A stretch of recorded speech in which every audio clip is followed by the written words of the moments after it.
Hello friends, welcome to home food recipes. આજે આપણે બનાવીશું કાચા કેળાનું સૂકું શાક જે વિટામિન અને ફાઇબરથી ભરપૂર હોય છે। કાચા કેળા ડાયાબિટીક પેશન્ટ માટે પણ ઘણા ફાયદાકારક ગણવામાં આવે છે અને એ કોલેસ્ટ્રોલ લેવલને પણ નિયંત્રણમાં રાખે છે।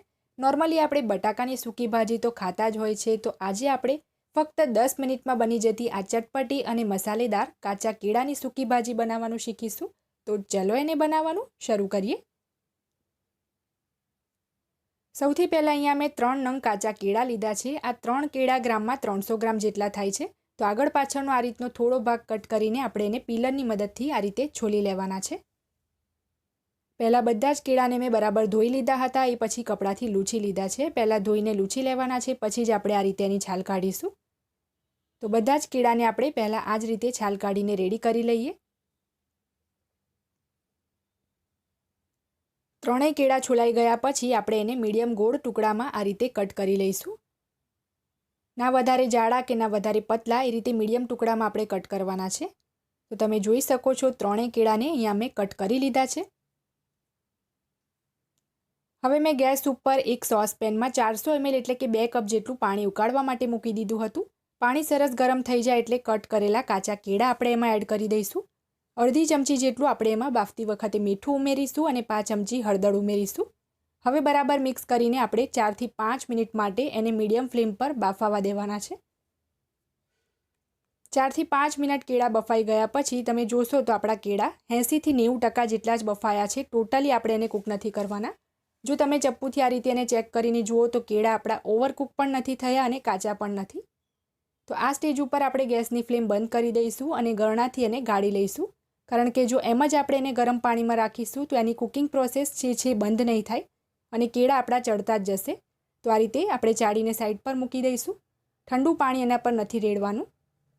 શાક બનાવવા માટે હવે એક પેનમાં આપણે 2 થી 2.5 ટેબલ સ્પૂન જેટલું તેલ ઉમેરીશું। તેલ ગરમ થાય એટલે 5 ચમચી રાઈ ઉમેરીશું, 5 ચમચી જેટલું જીરું ઉમેરીશું, 5 ચમચી જેટલી જેમાં આપણે હિંગ ઉમેરીશું। હવે એની અંદર આપણે 1 ટેબલ સ્પૂન જેટલી ફ્રેશ આદુ, લસણ અને લીલા મરચાંની પેસ્ટ ઉમેરીશું અને અડધી મિનિટ માટે એટલે કે 30 સેકન્ડ માટે એને સતળાવા દઈશું। ફ્રેશ પેસ્ટ એડ કરીશું તો શાકનો સ્વાદ સારો આવે છે। અડધી મિનિટ પેસ્ટને સાતળી લીધા પછી હવે આપણે એમાં એક મીડિયમ સાઇઝનો ઝીણો સમારેલો કાંદો એડ કરીશું અને 2 થી 3 મિનિટ માટે કાંદાને આપણે થોડો લાઇટ બ્રાઉન થાય ત્યાં સુધી કૂક થવા દઈશું। 2-3 મિનિટ પછી તમે જોશો તો કાંદો આપણો થોડો લાઇટ બ્રાઉન થઈ ગયો છે। તો હવે આપણે એની અંદર 1 ચમચી ધાણા જીરું પાવડર ઉમેરીશું। કલર માટે 1 ચમચી કાશ્મીરી લાલ મરચું ઉમેરી દઈએ। અડધી ચમચી આપણે કિચન કિંગ મસાલો ઉમેરીશું અને બરાબર એને મિક્સ કરી લઈશું। અહીંયા હું એમાં અડધી ચમચી જેટલી ખાંડ પણ ઉમેર્યું છું, જે ટોટલી ઓપ્શનલ છે। તો 1 મિનિટ માટે મસાલાને કૂક થવા દઈશું। મસાલા બરાબર સંતળાઈ જાય એ પછી આપણે એની અંદર 2 ચમચી જેટલું પાણી ઉમેરીશું, નહીં તો આ શાક વધારે પડતું જ સૂકું થઈ જશે। તો વધારે નહીં, બસ 2 ચમચી જ મેં પાણી ઉમેર્યું છે। હવે આ સ્ટેજ પર એમાં આપણે બાફેલા કાચા કેળા ઉમેરી દઈશું અને આ કેળાને આપણે મસાલાની સાથે બરાબર મિક્સ કરી લેવાના છે। સ્વાદ મુજબ થોડું આપણે એમાં મીઠું પણ ઉમેરી દઈએ, પણ મીઠું આપણે પહેલાં કેળા બાફતી વખતે પણ ઉમેર્યું હતું, તો ધ્યાનથી જ ઉમેરવાનું છે। અને હવે બરાબર ટોસ કરીને શાકને આપણે મિક્સ કરી લઈએ। મિક્સ થઈ જાય પછી 2 મિનિટ એને કૂક કરી લેવાનું છે અને 2 મિનિટ કૂક કર્યા પછી છેલ્લે આપણે એમાં થોડા ઝીણા સમારેલા લીલા ધાણા ગાર્નિશિંગ માટે એડ કરી દીધા છે। તો આ આપણું કાચા કેળાનું એકદમ ટેસ્ટી હેલ્ધી શાક બનીને તૈયાર છે। તો એને આપણે એક પ્લેટમાં સર્વ કરી લઈએ।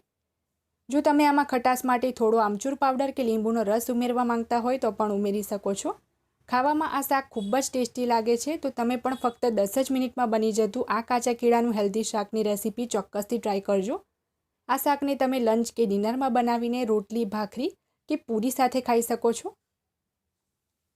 જો તમને મારી આજની આ રેસીપી પસંદ આવી હોય તો મારા વિડીયોને લાઇક કરી, શેર કરી, ચેનલને સબસ્ક્રાઇબ કરવાનું બિલકુલ ના ભૂલતા।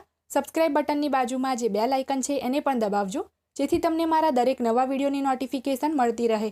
અને જો તમારે મારી આ જ રેસીપી હિન્દીમાં જોવી હોય તો એની પણ મેં લિંક નીચે ડિસ્ક્રિપ્શન બોક્સમાં આપી દીધી છે। તો મળીએ નેક્સ્ટ વિડીયોમાં, ત્યાં સુધી આવજો।